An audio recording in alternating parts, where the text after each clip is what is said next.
नमस्कार, आपके साथ मैं हूं नलिनी पांडे और मेरे साथ मेरे सहयोगी मयंक मिश्रा जुड़ गए हैं। मयंक, बहुत स्वागत है आपका इस पॉडकास्ट में। आज 2 जून है और ईरान और अमेरिका की जंग से जुड़ी इस वक्त की सबसे बड़ी खबर आपको क्या मिल रही है? देखिए, इस वक्त की जो सबसे बड़ी खबर है वो ये है कि ईरान और इजराइल के बीच कभी भी बड़ी जंग छिड़ सकती है। देखिए, ईरान की तरफ से बड़ी वार्निंग दी गई है। कई सारे डेवलपमेंट्स हैं जो पिछले 12 घंटे के अंदर हुए हैं। हम एक एक करके आपको बताएंगे।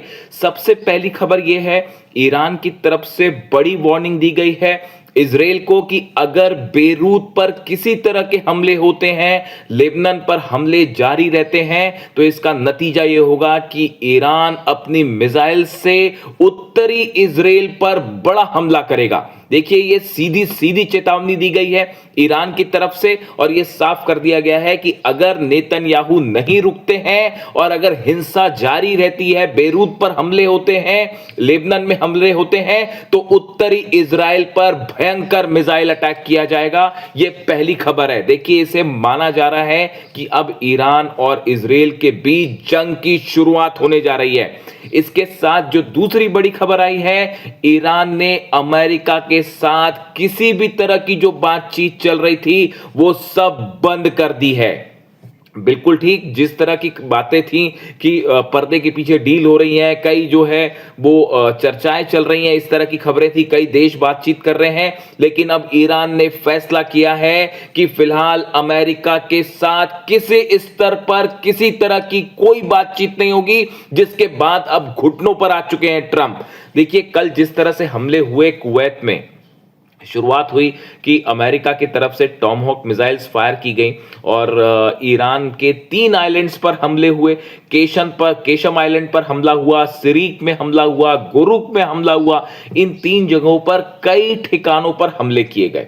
उसके चंद मिनटों बाद ही ईरान का जबरदस्त गुस्सा देखने को मिला और ईरान ने कुवैत के उस बेस को निशाना बनाया, अल सलेम बेस को निशाना बनाया, जहां से मिसाइल्स फायर हुई थी, जहां से ईरान पर हमला हुआ था। और अल सलेम बेस पर करीब बताया जा रहा है कि 15 से 20 फतेह 110, फतेह 110 मिसाइल जो है वो फायर की गई, 15 से 20 मिसाइल्स फायर की गई और जिससे बड़ा नुकसान हुआ है अल सलेम बेस पर और कई अमेरिकी सैनिकों के घायल होने की खबरें हैं। किसी की मौत हुई है नहीं हुई है ये बात अभी सामने नहीं आई है। इस बात को कभी अमेरिका कबूल नहीं करता, इसलिए नंबर्स आने में वक्त लगता है। लेकिन जो खबरें आई हैं उसके मुताबिक अल सलेम बेस में कई अमेरिकी सैनिकों को बड़ी इंजरी हुई है, बुरी तरह से घायल हुए और अल सलेम बेस पर जो एयर रनवे था वो पूरी तरह से तबाह कर दिया गया है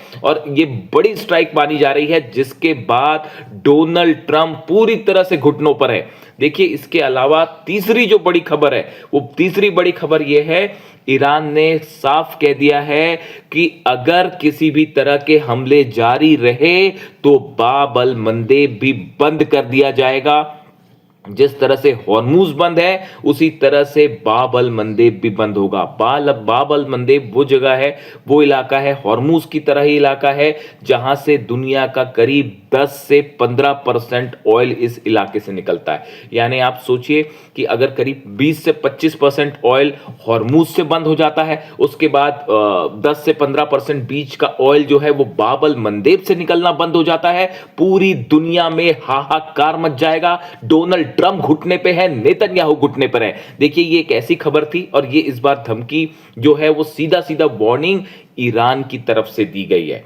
ईरान की तरफ से ये कहा गया कि अगर किसी भी तरह के हमले जारी रहे तो इस बार ईरान बाब अल मंदेब बंद करेगा। जो हॉर्मूज जिस तरह से ईरान ने बंद कर रखा है, हॉर्मूज में देखिए हालात ये हैं, कल एक बार फिर हॉर्मूज में एमएससी सरिस्का नाम के जहाज को तबाह कर दिया गया। इस पर अटैक किसने किया ये अब तक क्लियर नहीं है, लेकिन बिना परमिशन के एमएससी सरिस्का जो है वो हॉर्मूज को पार करने की कोशिश कर रहा था। पनामा का फ्लैग लगा हुआ था उसके ऊपर मिसाइल्स फायर की गई और नतीजा ये हुआ कि एमएससी सरिस्का जो है वो हॉर्मूज में तबाह कर दिया गया। यानी हॉर्मूज में जंग जारी है साहब। आप ये भी नहीं कह सकते कि सीज फायर है। या हल्के फुल्के हमले हो रहे हैं, लगातार जहाज़ों को निशाना बनाया जा रहा है और ये खबरें काफ़ी कम आ रही हैं। देखिए वहाँ पर हालात ये हैं कि हॉर्मूज़ में करीब 1000 से 1500 जहाज़ लाइन लगा के खड़े हुए हैं और ईरान ने साफ कर दिया है कि हमारी परमिशन के बिना यहाँ से कुछ नहीं निकलेगा, एक भी जहाज़ नहीं जाने देंगे। अमेरिका की तमाम कोशिशों के बावजूद आज जो है वो ईरान की सेना के सामने अमेरिका की नेवी कुछ नहीं कर पा रही। और देखिए हालात ये थे कि जैसे ये खबर आई कि बाबल मंदेब भी बंद हो सकता है, उसके बाद ईरान की तरफ से ये कहा गया कि अगर अब्दुल्लाही जो अली अब्दुल्लाही सेंट्रल जो आईआरजीसी की जो सेंट्रल यूनिट है इसके वो हेड है, अली अब्दुल्लाही साहब की तरफ से ये वार्निंग आई कि अगर अब कोई भी हमला होता है लेबनान पर, उत्तरी इजराइल में जो है जबरदस्त मिसाइल अटैक होगा और तबाह कर देंगे। इन हमले के बाद पूरी दुनिया में सनसनी फैल गई और सबको यह लग रहा था कि बस अब चंद घंटों में ईरान की तरफ से कभी भी इजराइल के ऊपर हमला हो सकता है। इस घटना के बाद डोनाल्ड ट्रंप और उनका एडमिनिस्ट्रेशन लेबनान में सीज फायर करवाने में जुट गया है। बताया जाता है कि नेतन्याहू से बात की गई है और ये कोशिशें हो रही हैं कि किसी तरह से लेबनान में इजराइल का ऑपरेशन रुक जाए, वरना ईरान के गुस्से से नॉर्थ इजराइल को कोई नहीं बचा पाएगा। देखिए कल जितने कम समय के अंदर फतेह 110 मिसाइल्स फायर की गई, उसका नाम है 110, फतेह 110। ऐसी करीब 20 मिसाइल्स फायर की गई और तमाम डिफेंस सिस्टम, थार्ड लगा है, पेट्रियट लगा है, कुवैत के अपने डिफेंस सिस्टम लगे हैं, लेकिन वो अमेरिकन बेस को नहीं बचा पाए। और आप सच मानिए ईरान इस समय बेहद गुस्से में है। देखिए ईरान के विदेश मंत्री अब्बास अराक्ची साहब ने कह दिया है साफ कि किसी भी तरह का सीज फायर जो है वो बिना लेबनान के शांति के नहीं हो सकता। नेतन्याहू बार बार सीज फायर तोड़ते रहे, बार बार धोखा करते रहे, लेबनान में बेगुनाह लोगों का खून बहाया जा रहा है, लोगों को मारा जा रहा है, और दूसरी तरफ डोनाल्ड ट्रंप सीज फायर की बात करते हैं। ये दोगलापन है, ये साफ साफ गद्दारी है, ये सीज फायर का उल्लंघन है। ये बात कही है ईरान के विदेश मंत्री अब्बास अराक्ची साहब ने और उन्होंने साफ कह दिया है कि अगर लेबनान पे हमले जारी रहे तो पूरा इजराइल जो है वो आग की चपेट में आएगा और इस बार ऐसा हमला करेगा ईरान की बचने का मौका भी नहीं मिलेगा। और ये इतनी गंभीर वार्निंग थी। अली अब्दुल्लाही साहब की तरफ से वार्निंग आई, अब्बास अराक्ची साहब की तरफ से वार्निंग आई। इसके अलावा ईरान के कई बड़े सेना के अधिकारियों ने कल इस तरह के बयान दिए कि लेबनान में तुरंत आप हमले रोकिए वरना पूरा इजराइल जला दिया जाएगा। और उसके बाद नतीजा यह था, बीती रात भर डोनाल्ड ट्रंप एडमिनिस्ट्रेशन इस कोशिश में लगा रहा कि किसी तरह जो है वो लेबनान में सीज फायर करवाया जाए, हमलों को रोका जाए। देखिए इसके अलावा जो बड़ा डेवलपमेंट है, ईरान की तरफ से जोरदार तैयारी कर ली गई है पलटवार करने की। जिस तरह से मिसाइल मूवमेंट हुआ है, बताया जा रहा है कि करीब 18 मिसाइल सिटीज हैं जिनसे अंडरग्राउंड मिसाइल्स को निकाल लिया गया है, लॉन्च पैड पर तैनात किया गया है। करीब 250 ऐसे रास्ते हैं जिनसे जो है टनल से मिसाइल्स निकाली गई हैं, टनल से मिसाइल्स निकाली गई हैं अलग अलग जगह डिप्लॉय करने के लिए। इसके अलावा देखिए जो बड़ी खबर है वो ये कि कल जिस तरह से अमेरिका ने जो हमले किए थे ईरान पे, वो कोशिशें थी ईरान के रडार्स को तबाह करने की, वो कोशिशें थी किसी तरह से ड्रोन बेस जो हैं उनको तबाह करने की, कम्युनिकेशन सेंटर तबाह करने की। इसका बड़ा कारण था पिछले 4-5 दिनों के अंदर ईरान के डिफेंस सिस्टम ने अमेरिका के तमाम ड्रोन्स को मार गिराया है। MQ-9 रिपर ड्रोन्स जो करोड़ों रुपए का आता है, उनको तमाम ड्रोन्स को मार गिराया गया है। सर्विलांस जो जासूसी करने की कोशिश हो रही थी अमेरिका की तरफ से, वो पूरी तरह से रोक दी गई। ये बड़ी वजह थी जिसके कारण जो है वो अमेरिका ने हमले किए, लेकिन जो पलटवार आया ईरान की तरफ से वो बेहद खतरनाक और खौफनाक पलटवार। अब देखिए हालात ये हैं कि बाबल मंदेब बंद हो सकता है। ईरान ने धमकी दे दी है इजराइल को कि अगर लेबनान पर हमले नहीं रुके तो सीधा अटैक किया जाएगा। पूरे इजराइल में बीती रात सायरन बजते रहे, अलर्ट रहा, लोगों में खौफ का माहौल है। ईरान की मिसाइलों का ऐसा खौफ देखने को मिल रहा है इजराइल में जो शायद पहले कभी नहीं देखा गया। अरब देशों में अलर्ट है कि इस बार ईरान का गुस्सा देखिए, इस बार ईरान वेट नहीं करेगा। जो खबरें हैं उसके मुताबिक ईरान की तरफ से ये हमला किया जाएगा और प्रीएम्प्टिव स्ट्राइक क्या होती है वो ईरान दिखाएगा। इस तरह की खबरें आ रही हैं। यानी अरब देशों में अलर्ट है, इजराइल में अलर्ट है और ईरान ने अमेरिका के साथ जितनी बातचीत हो रही थी सब स्तर पर, चाहे अरब देशों के जरिए चाहे किसी और के जरिए, सब बातचीत रोक दी है और साफ मैसेज दे दिया है कि पहले ये हमले बंद करिए वरना किसी तरह की कोई बात नहीं होगी। और जिसको लेकर डोनाल्ड ट्रंप का भी रिएक्शन आया है, डोनाल्ड ट्रंप को भी ये बात बताई, जिसके बाद डोनाल्ड ट्रंप भी सकते में है और ईरान के तेवर बेहद तेज हैं इस बार। मयंक, जो सिचुएशन अभी इस वक्त नज़र आ रही है, आपको क्या लगता है कि डोनाल्ड ट्रंप अभी आमने सामने की लड़ाई लड़ने से डर रहे हैं? अगर अमेरिका के हमलों की हम बात करें तो आप देखिए पिछले 5-6 दिनों के अंदर 4 बार ईरान पर अलग अलग हमले होते हैं। ईरान पर जो हमले किए गए वो हमले हुए, बंदर अब्बास पर हमले होते हैं, इस्फहान पर हमले हुए, केशम आइलैंड पर हमले हुए, कल हमने देखा सिरिक में, गोरुक में, इन इलाकों पर हमले किए गए।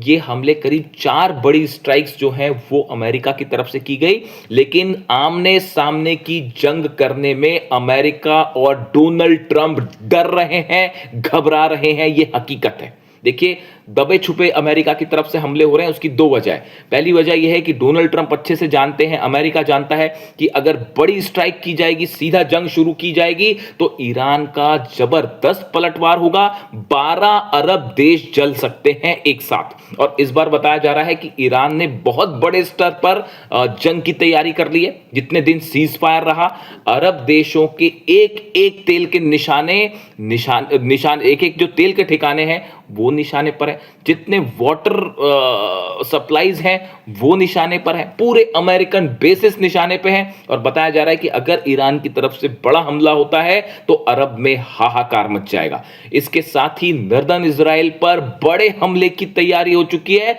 और किसी भी वक्त ईरान की तरफ से हमला हो सकता है, इस तरह की खबरें हैं। यानी हॉर्मुज में भी देखिए आप, हॉर्मुज में ईरान की सेना की इजाजत के बिना अमेरिका कोई जहाज वहां से नहीं निकाल पा रहा, किसी देश के जहाज नहीं निकाल पा रहे। यानी आप चाहे हॉर्मुज की बात करिए, चाहे आप केशम आइलैंड्स और आसपास के गोरुक आइलैंड्स हैं या इधर के जो आइलैंड्स हैं इनकी बात करिए, चाहे आप मेनलैंड की बात करिए, किसी भी तरह का अमेरिका का कोई प्लान हॉर्मुज से लेकर तेहरान तक सफल नहीं हो पा रहा है।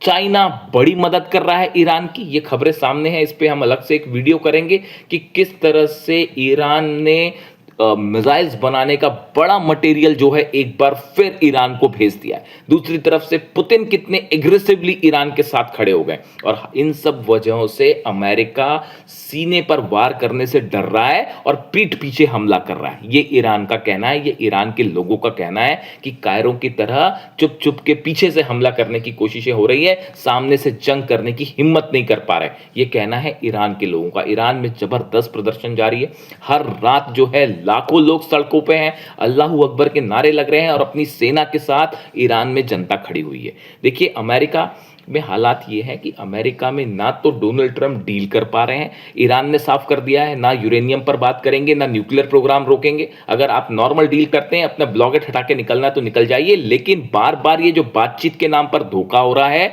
बार बार हमले हो रहे हैं, इस बात से अब ईरान बेहद गुस्से में है और ईरान ने किसी भी तरह की बातचीत करने से साफ मना कर दिया है। और बताया ये जा रहा है कि कहा तो ये भी जा रहा है डिप्लोमेटिक जो सर्कल है उसमें कि ईरान ने अपने सारे डिप्लोमेटिक रिलेशंस ईरान के साथ, अमेरिका के साथ तोड़ दिए हैं। यानी ईरान अब बातचीत करने को ही तैयार नहीं है। ये एक बड़ा झटका है डोनाल्ड ट्रंप के लिए, अमेरिका के लिए। और अब हालात ये है कि अमेरिका की तरफ से कोशिश हो रही है कि किसी तरह से इजराइल और लेबनान के बीच में जो है सीज फायर आगे बढ़ाया जाए ताकि ईरान की तरफ से कोई बड़ा हमला ना हो। अगर ईरान की तरफ से हमला होता है इस बार तो वो पिछली बार के मुकाबले बेहद भयंकर हमला होगा, तेल के दाम बढ़ेंगे, पूरी दुनिया की इकॉनमी पर असर होगा और डोनाल्ड ट्रंप अपना अगला इलेक्शन जो मिड टर्म पोल्स आ रहे हैं वो उनको बड़ा नुकसान होने जा रहा है। इस तरह की खबरें हैं और फिलहाल जो खबरें हैं दलीनी ईरान से